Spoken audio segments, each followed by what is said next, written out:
হোজাই জিলাৰ লামডিং বনাঞ্চলৰ মাজেৰে কোনোবাই যাত্ৰা কৰিব নেকি? যদি যাত্ৰা কৰিব তেন্তে পোহৰ থকা অৱস্থাতে পাৰ হওক বনাঞ্চলখন।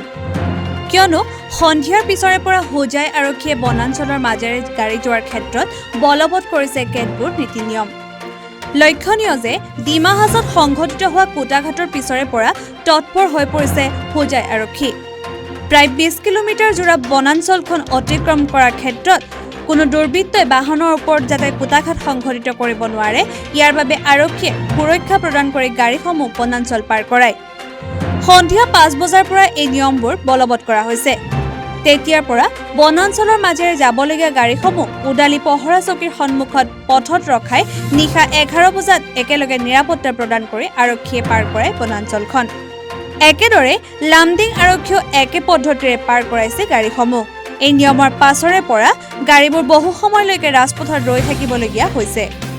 কুটাঘাটৰ প্ৰতি লক্ষ্য ৰাখি আৰক্ষীয়ে এই ব্যৱস্থা গ্ৰহণ কৰিছে বুলি জানিব পৰা গৈছে।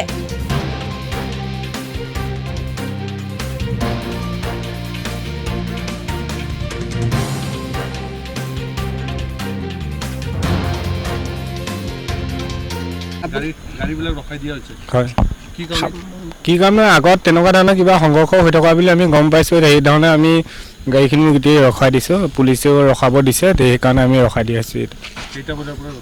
আমিতো ৭ বজাৰ পৰা ৰখিছোঁ, ৭ বজাৰ পৰাই তেনেকুৱা ধৰণৰ লাইন দেখি আছোঁ।